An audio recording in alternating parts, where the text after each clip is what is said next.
एक पुराना होटल है जहां का कमरा नंबर 313 बरसों से बंद पड़ा है। मकामी लोगों का कहना है कि वहां अजीब वाकयात होते हैं, मगर एक जिद्दी नौजवान सया इस कमरे में ठहरता है। जैसे जैसे रात गुजरती है, इस पर इंकिशाफ होता है कि कमरा सिर्फ रहने की जगह नहीं, बल्कि एक ऐसा जाल है जो हर रूह को अपनी गिरफ्त में ले लेता है। अली कराची से मरी आया था, थका हुआ, लेकिन दिल में सैर व तफरी का शौक लिए वो एक पुराने होटल में जा पहुंचा जिसका नाम था होटल जमरद। होटल की इमारत अंग्रेजों के जमाने की लगती थी। लकड़ी की सीढ़ियां, ऊंची छतें और दीवारों पर ब्लैक एंड व्हाइट तस्वीर। रिसेप्शन पर मौजूद बूढ़ा शख्स, जो शाह पिछली 3 दहाइयों से वहीं काम कर रहा था, अली को देखकर बोला, जनाब एक बात है, बाकी तमाम कमरे तो दस्तयाब हैं, बस एक कमरा है जो हम नहीं देते। अली ने चौंक कर पूछा, कौन सा कमरा? कमरा नंबर 313, बूढ़ा आहिस्ता से बोला। अली ने हंसते हुए कहा, डरावनी कहानी, मैं मानता नहीं ऐसी बातों को। आप वही कमरा दे दें, कुछ दिन सुकून से गुजारेगा।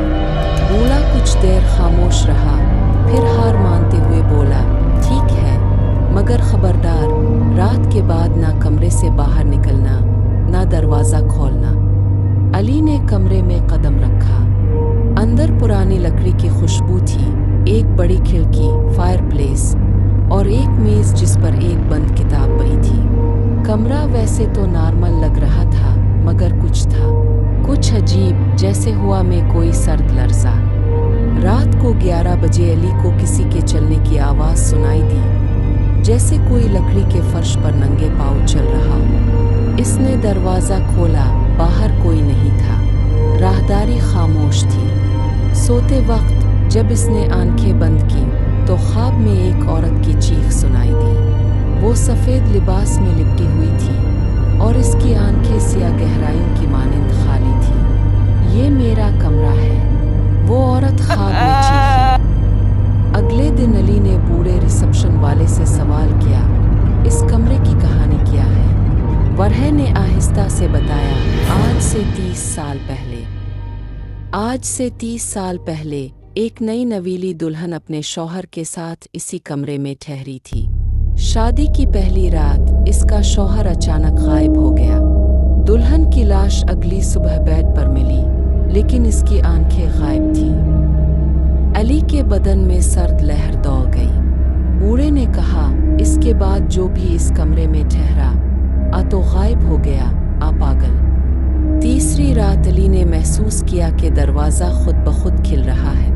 कमरे की रोशनी मध्यम होने लगी। एक साया दीवार पर रेंग रहा था। इसने जल्दी से दरवाज़ा बंद किया और बिस्तर के अंदर चला गया, मगर तभी फायरप्लेस से एक औरत की आवाज़ आई, क्या तुम भी छोड़ जाओगे? इसने मड़कर देखा, वही औरत, सफ़ेद जोड़ा, खाली आंखें और एक लंबी मुस्कुराहट।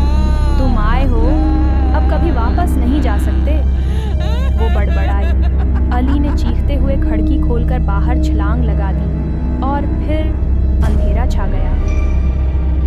अगली सुबह रिसेप्शन पर शोर था। पुलिस आई थी। अली का सामान कमरे में मौजूद था, मगर वो खुद गायब था। बेड पर एक खून से लिखी तहरीर। जैसे ही अली ने इस औरत की खाली आंखों और सर्द आवाज़ को सुना, इसके रोंगटे खड़े हो गए। वो चीखा, मगर आवाज़ दिल में दब गई। लेकिन अचानक अली को एक बात याद आई, जो इसने होटल के कोने में रखी पुरानी किताब में पढ़ी थी। जो सच्चाई से आंख मिले वो आज़ाद हो जाता है। अली ने हिम्मत जमा की और कांपते हुए लहजे में पूछा, तुम कौन हो और क्यों यहाँ कैद हो?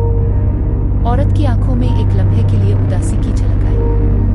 वो बोली, मैं सलम हूँ। जिस शौहर से मैं मोहब्बत करती थी, इसने मुझे धोखा दिया। शादी की रात इसने मुझे कत्ल करके मेरी लाश इस कमरे में छुपा दी। मेरी रूह इंसाफ मांगती है, मोहब्बत नहीं। अली ने दिल से कहा, तुम्हें सुकून चाहिए, तुम्हें कैद करने वाले को सजा मिलनी चाहिए, ना कि मासूम लोगों को। तब अचानक कमरे की दीवार लरजने लगी और एक पुराना राज खिल गया।